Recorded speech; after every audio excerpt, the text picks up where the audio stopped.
বগুড়ায় নবগঠিত মোকামতলা উপজেলার সীমান্ত ও দিগন্ত ইউনিয়ন দুটির নাম পরিবর্তনের উদ্যোগ নেওয়া হয়েছে। সম্প্রতি এ বিষয়ে প্রয়োজনীয় পদক্ষেপ নিতে নির্দেশ দিয়েছেন প্রধানমন্ত্রী তারেক রহমান। স্থানীয় সরকার প্রতিমন্ত্রী মীর শাহে আলমের দুই ছেলের নামের সাথে মিল রেখে ইউনিয়ন দুটির নামকরণ করা হয়েছিল বলে জোরালো অভিযোগ ওঠে। স্বজনপ্রীতির এমন নজিরবিহীন ঘটনাকে কেন্দ্র করে সামাজিক যোগাযোগ মাধ্যম সহ বিভিন্ন মহলে তীব্র আলোচনা ও সমালোচনার সৃষ্টি হয়। অবশেষে বিতর্ক এড়াতে এবং জন আকাঙ্ক্ষার প্রতি শ্রদ্ধা রেখে ইউনিয়ন দুটির নাম পরিবর্তনের এই সিদ্ধান্ত নেওয়া হয়েছে। এমন ইতিবাচক পদক্ষেপকে স্বাগত ও সাধুবাদ জানিয়েছেন নেটিজেনরা। তবে প্রশংসার পাশাপাশি এই সিদ্ধান্তকে কেন্দ্র করে সরকারের প্রশাসনিক কাঠামো ও কার্যকারিতা নিয়ে সচেতন নাগরিকদের মনে নানামুখী প্রশ্ন উকি দিচ্ছে। সামাজিক যোগাযোগ মাধ্যমে অনেকেই ক্ষমতার বিকেন্দ্রীকরণ ও মন্ত্রীদের দায়িত্বশীলতা নিয়ে কথা বলছেন। 15 জুন বিষয়টি নিয়ে জাতীয় সংসদেও আলোচনা হয়েছে।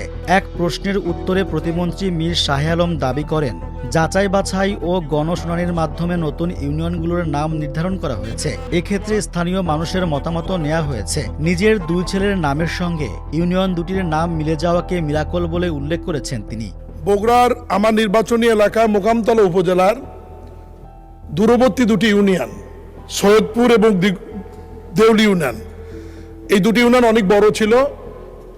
স্থানীয় প্রশাসন, উপজেলা নির্বাহী অফিসার এবং জেলা প্রশাসক যাচাই বাছাই করে গণশুনানি করে সৈয়দপুর ইউনিয়নটি যেহেতু গাবতলী এবং সোনাতলা উপজেলা সীমান্তে, এই কারণে সৈয়দপুরের সাথে নাম মিল করে সীমান্তবর্তী হওয়ায় নতুন ইউনিয়নের নাম করেছেন সীমান্ত ইউনিয়ন।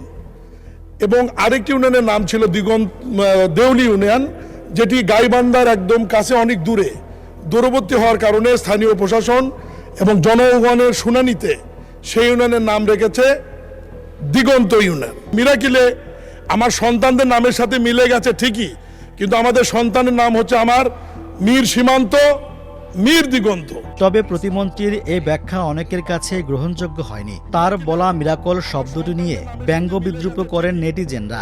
সমালোচনার মধ্যে প্রধানমন্ত্রী নাম বদলের নির্দেশ দেন। নতুন নাম চূড়ান্ত হওয়ার পর যথাযথ প্রক্রিয়া অনুসরণ করে গেজেট আকারে প্রকাশ করা হবে।